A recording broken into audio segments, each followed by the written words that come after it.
राहुल नार्वेकर यांच्या घरात भाऊ मकरंद नार्वेकर आणि वहिनी हर्षिता नार्वेकर यांना उमेदवारी देण्यात आली। या दोघांचा उमेदवारी अर्ज दाखल करताना राहुल नार्वेकर सहभागी झाले होते। यावरून आता संजय राऊतांनी राहुल नार्वेकरांवर निशाणा साधत त्यांना विधानसभा अध्यक्ष असल्याचा विसर पडल्याची टीका केली। तर राऊतांच्या टीकेला राहुल नार्वेकरांनी उत्तर दिलंय।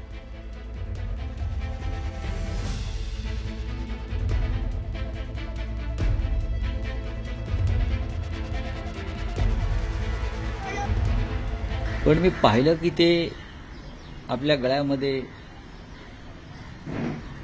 कमळाबाईचं उपकरण टाकून त्यांच्या घरातल्या उमेदवारांचे अर्ज भरायला गेले। म्हणजे राजकीय पक्षाच्या कार्यक्रमात ते गेले। आता हा धमक्यांचा विषय आला।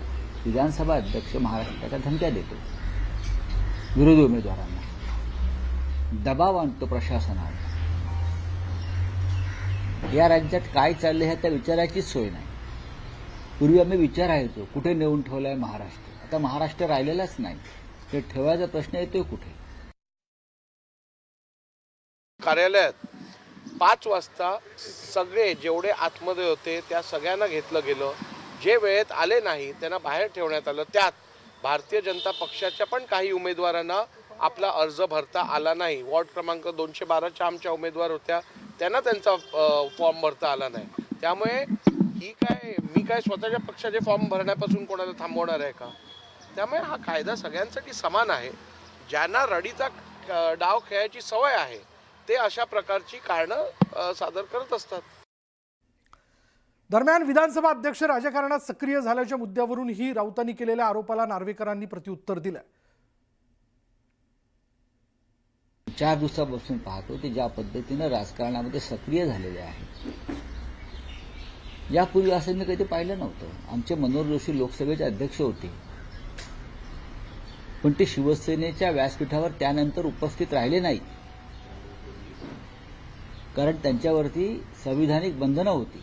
मनोहर जोशी शिवसेनेच्या कोणत्या व्यासपीठावर मनोहर जोशी उपस्थित राहिले नाही। दत्ताजी नलावडे उपस्थित राहिले नाही विधानसभेचे अध्यक्ष म्हणून। ज्या वेळेला मी विधानसभेत अध्यक्ष म्हणून माझी भूमिका बजावत असतो त्यावेळेला मी संपूर्णपणे विधानसभेचा अध्यक्ष म्हणूनच माझं काम करत असतो। ज्या वेळेला मी माझ्या मतदारसंघात काम करत असतो त्यावेळेला मी या मतदारसंघाचा आमदार म्हणून माझ्या जनतेला न्याय द्यायचं काम करत असतो। त्यामुळे संजय राऊतांनी मला माझी जबाबदारी शिकवू नये, त्यांनी पहिली एक जबाबदार नागरिक कसा असावा याची थोडी शिकवणूक घ्यावी। आता आणखीन एक ब्रेकिंग न्यूज। उपमुख्यमंत्री एकनाथ शिंदेंच्या ठाण्यातील निवासस्थानी महत्त्वपूर्ण बैठक पार पडते। काँग्रेसचे जिल्हाध्यक्ष विक्रांत चव्हाण शिंदेंच्या भेटीला गेलेत। शिंदेंच्या भेटीमुळे चर्चांना उधाण आलेलं आहे आणि याचबद्दल अधिक माहिती आपण जाणून घेणार आहोत। आमचे प्रतिनिधी अजित मांढरे आपल्याबरोबर आहेत। अजित, काय कारण की काँग्रेसचे जिल्हाध्यक्ष विक्रांत चव्हाण हे एकनाथ शिंदेंच्या भेटीला गेलेत? विशाल, कल्याण आणि डोंबिवली महानगरपालिकेच्या निवडणुकांमध्ये काल आणि आज दोन्ही दिवशी युतीनं त्यांचे जवळपास 11 उमेदवार जे आहेत ते बिनविरोध निवडून आणलेले आहेत आणि याच पार्श्वभूमीवरती यानंतर उद्या कल्याणमध्ये त्यांनी त्यांचा मोर्चा वळवलाय। पण तत्पूर्वी ठाण्यामध्ये अजूनही एकही बिनविरोध उमेदवार निवडून आला नव्हता। या पार्श्वभूमीवरती काँग्रेसचे जिल्हाध्यक्ष विक्रांत चव्हाण हे उपमुख्यमंत्री एकनाथ शिंदे यांच्या भेटीला पोहोचल्यामुळे आता वेगवेगळ्या चर्चांना उधाण आलेलं आहे। कारण का जवळपास 95 वॉर्डामध्ये विक्रांत चव्हाण म्हणजेच काँग्रेस यांनी अर्ज भरलेले आहेत। जर त्यांनी एकनाथ शिंदे यांच्याशी जुळून घेतलं आणि पाठिंबा मिळवला आणि बऱ्याच ठिकाणी जर फॉर्म मागे घेतले तर तिथं शिवसेनेचे उमेदवार जे आहेत ते थेट बिनविरोध निवडून येऊ शकतात। कारण का अपक्षांना शिवसेनेला मॅनेज करता येईल किंवा तसं ते मॅनेज करण्यामध्ये त्यांच्यामध्ये तसे ते पटाईत आहेत।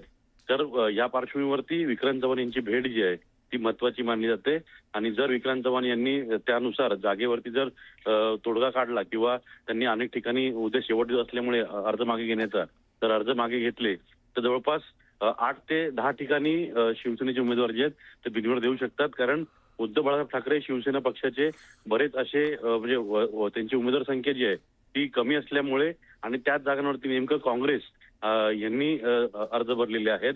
त्याचबरोबरीनं दोन्ही राष्ट्रवादी काँग्रेस आहेत त्यांचे देखील अर्ज त्या तुलनेने कमी आहेत। या सगळ्या पार्श्वभूमीवरती एकनाथ शिंदेची मोठी खेळी मानली जाते. जर ते काँग्रेसला तयार करण्यामध्ये त्यांना यश आलं तर उद्या ठाणे महानगरपालिकेमध्ये शिवसेना त्यांचं खातं उघडेल आणि त्याच पार्श्वभूमीवरती ही बैठक जी आहे ती सुरू असल्याचं बोललं जात आहे. कशा रीतीनं या वाटाघाटी होतील, काय तडजोडी होतील, काय नेमकं बोललं जाईल आणि कुठे कुठे उमेदवारी अर्ज मागे घ्यायचे, कशा रीतीने मागे घेतले जातील, कशा रीतीनं अपक्षांना मॅनेज केलं जाईल, या सर्व गोष्टी ज्या आहेत या बैठकीमध्ये चर्चेला येतील. त्याचबरोबरीने जवळपास 3 असे उद्धव बाळासाहेब ठाकरे शिवसेना पक्षाचे उमेदवार जे आहेत ते या एकनाथ शिंदे यांच्या जो निवासस्थान आहे त्या निवासस्थानाच्या परिसरामध्ये आहेत. ते देखील एकनाथ शिंदे यांच्या भेटीला जाण्याची चर्चा आहे. तर त्यांनी देखील भेट घेऊन त्यांनी जर अर्ज मागितले तर जवळपास काँग्रेसमुळे आणि उभाटामुळे 11 ते 12 ठिकाणी शिवसेना जी आहे ती बिनविरोध निवडून येऊ शकते. म्हणजे जे कल्याण डोंबिवलीत झालं, जे आपण काही इतर ठिकाणी देखील होताना बघतोय, ते इथे देखील घडू शकतं आणि त्यासाठीच या भेटीगाठी आता सुरू आहेत. कारण अर्ज माघारीचा उद्याचा शेवटचा दिवस आहे.